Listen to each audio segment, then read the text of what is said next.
This week in Jamaica Now, Jamaica-born Olympian Germaine Mason dies in a road traffic crash. Watch your speed, Jamaica surpasses 100 road fatalities. Tesha Miller pays $100 for immigration breaches. Danville Walker gets $5,000 fine for defying Contractor General Act. And the 97-year-old son of world's oldest woman dies in Trelawney. I'm Damian Mitchell and this is Jamaica Now.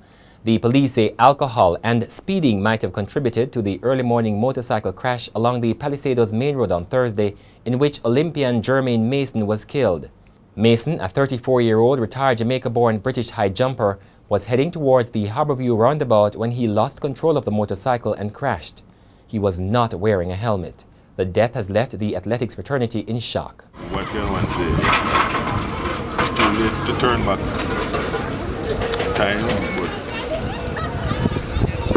I wish he and a lot of other youngsters would understand the danger of motorbikes. Before migrating to the United Kingdom, Mason trained with Francis.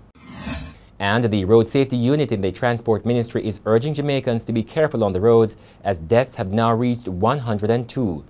10 of the fatalities occurred over the Easter weekend and contributed to the 20 deaths in the first 20 days of April.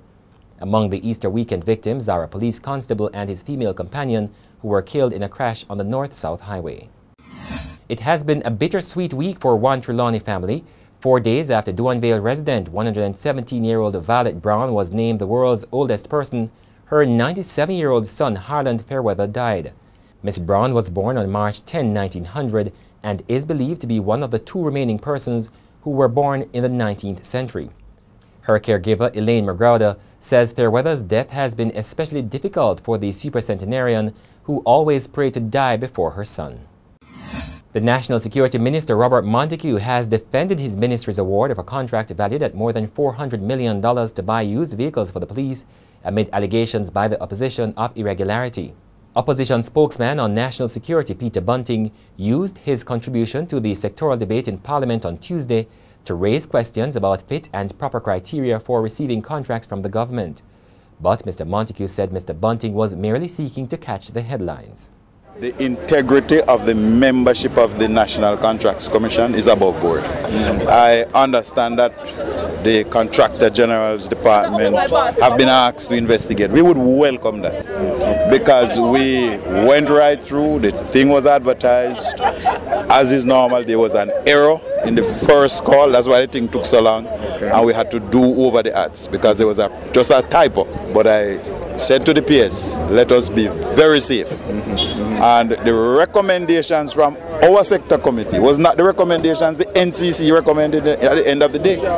So Mr. Bunting is actually trying to impugn motive and to accuse the NCC. And I will say to Brother Bunting, stop it. The Attorney General, Marlene Malahoo Fort, says efforts will have to be made to review the penalties under the 1945 Immigration Restriction Commonwealth Citizens Act. Mrs. Malahoo Fort was reacting to the $100 maximum fine imposed by the court on reputed gangster Tesha Miller after he pleaded guilty for making a false declaration to Jamaica immigration officials. Parish Judge Santi Burrell handed down the sentence in the Kingston and St. Andrew Parish Court on Wednesday, describing the fine as embarrassing. 2 days later, former Commissioner of Customs Danville Walker was fined the maximum $5,000 or 14 days in prison after being found guilty of breaching the Contractor General Act. The government may decide to bond delinquent final year students of the University of the West Indies UWI who are to benefit from a bailout. The Education Ministry says this is one of the considerations for a new task force that is to be set up to adjudicate the impasse that resulted in some final year students being barred from exams for non-payment of fees. The task force will consider an appeal by the UWI Guild of Students for monthly paid persons and parents to get more time to settle the fees.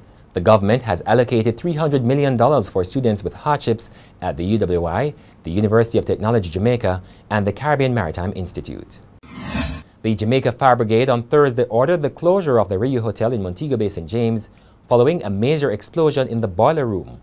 1 person was killed and 3 others injured in the explosion.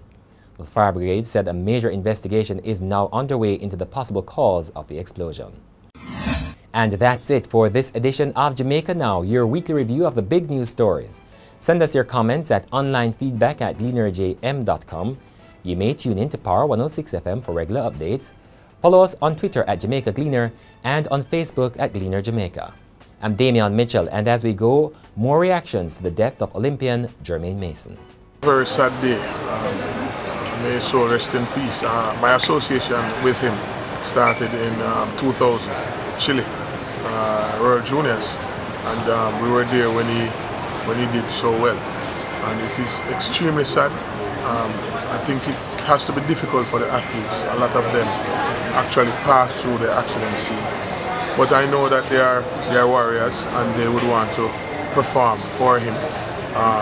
It's always very difficult when you have these sort of tragic circumstances with persons we are close to, especially in this particular situation.